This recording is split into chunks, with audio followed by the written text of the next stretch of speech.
In the heart of South Central's battle-scarred street, the untold story of the Bloods unfolds. While the vast majority of Americans are blissfully unaware of gang culture, the specifics of street life, or the strict observation of the code one must follow to avoid being killed. Most people living on the outskirts know about the Los Angeles Crips and the Bloods gangs. In this book, The Gang, Frederick Thrasher explained that a gang is a group that starts spontaneously and then becomes more organized through conflict. This behavior has 5 types: meeting in person, walking around, moving together, fighting, and making plans. Thrasher wrote about gang culture almost 100 years ago, but the idea of gangs being attached to a specific area has stayed the same. Stanford University's Julia Dunn, Poverty and Prejudice, Gangs of All Colors. That gangs used to commit small crimes like stealing and forging in the 1920s and 1930s. However, in the 1940s, they started to focus on bigger crimes like extortion and gambling. Lowrider culture started in Los Angeles during the 1950s. People used knives and bats as weapons back then. In the 1960s, a gang called the Crips formed in South Central LA.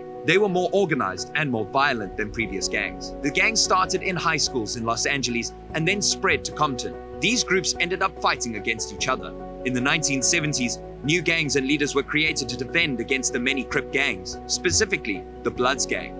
In the 1970s, the Bloods differentiated themselves from the other gangs operating in Los Angeles by carrying out more acts of violence and criminal activity than their contemporaries. The gang's headquarters were located in the area surrounding West Piru Street in Compton. Initially known as the Compton Pirates, the Bloods were established in Los Angeles by 2 natives named Sylvester Scott and Vincent Owens. Since the Compton Crips set had originally settled in the same neighborhood many years before, it was only natural for the 2 gangs to eventually come into violent conflict with one another.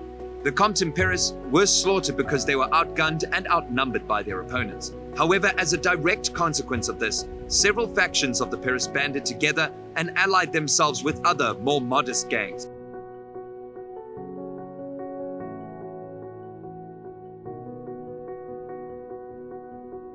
Such as the Lord's Park Hustlers and the LA Brims. As a result of the Crips' recent murder of one of the Bloods members, the latter were content to band together and fight the former. Soon after, a variety of different gangs that the Crips had previously assaulted or that had their territory encroached upon eventually joined the Crips. Under the leadership of the Bloods, all these gangs eventually came together as one. Even though all Bloods are strongly urged to and gladly do so in order to differentiate themselves, it is important to note that not everyone who wears red is necessarily a Blood. In Compton, individuals that wear the primary color refer to themselves as Pirates, whereas the Blood's name refers to the Brims, bounty hunters, swans, and the family. After establishing themselves as a gang that would take no prisoners in the late 1970s,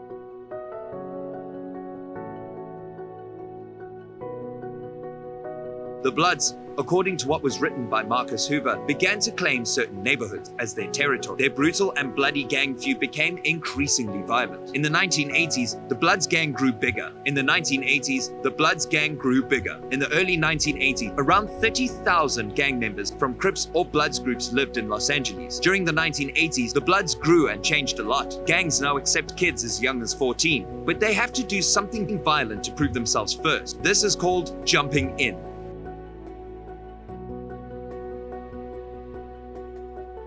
This usually meant that a person had to fight someone and commit a specific crime in a chosen area. In the future, new members may choose to harm a member of a different gang. During the time when crack was a big problem in America, the Bloods gang wanted to make a lot of money and enjoy the fancy things they could buy with it. The gang used to protect their neighborhood and fight against other gangs, but now they are mainly involved in selling drugs. The Bloods gang started selling crack cocaine. The Bloods gang started selling crack cocaine. The Bishop Blood gang on Hancock Street. The Bloods gang has been around all over the United States since the 1970s. Marcus Hoover said that in 1983, African American gangs in Los Angeles started selling drugs, especially crack, to make money. Crack is now more popular than cocaine as an illegal drug.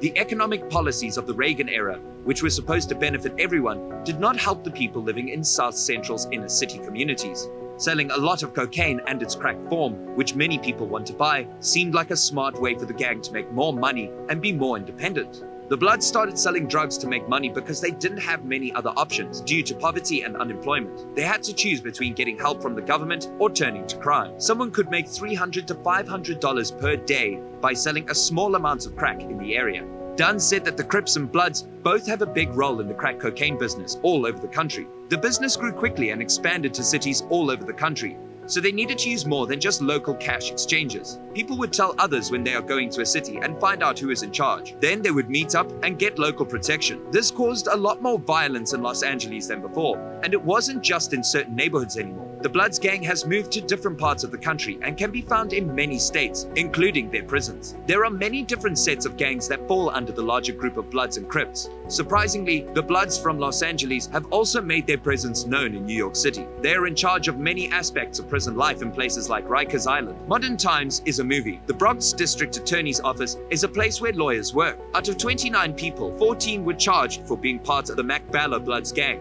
The McBalla Bloods gang are a powerful gang in New York City, especially in the prison system. People are smuggling illegal things like drugs and weapons in and out of jails and of prison. They are also selling drugs like crack and opioid, as well as scalpels. The McBalla Bloods have been causing violence from Rikers Island. The McBalla Bloods have been causing violence from Rikers Island, as reported by the New York Times. In 2018, a member of the McBalla Bloods hurt someone from the Trinitarius gang by making an 8-inch cut on their face. 2 other McBalla Bloods have been charged with planning to hurt, trying to kill, and attacking someone. The Bloods have changed over almost 50 years, and it's not all bad. In early April, many Bloods and Crips marched together in the South Bronx to show they are against violence. This was reported by Gothamist, celebrating Nipsey's legacy. These marches for peace by a unified front of opposing gangs naturally also occurred in the artist's hometown.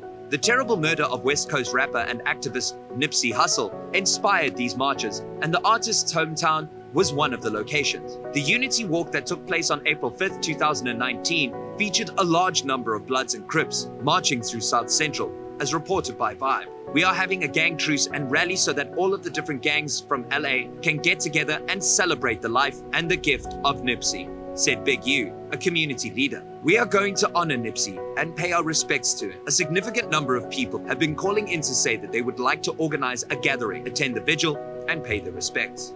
In the end, these reunifications are an ironic parallel to the reasons why a gang like the Bloods was initially established in the first place. What was once established as an effort to safeguard a community against violence has soon become a network of infighting, greater violence, and death. This network was initially constructed as an effort to defend a community from violence. We can only hope that the attitude of the old school gang, with its emphasis on protection, defense, and solidarity, will make a comeback in the current world. That's all for the video today. We will be right back with more. Don't forget to give this video a thumbs up and subscribe to our channel. Thanks for watching.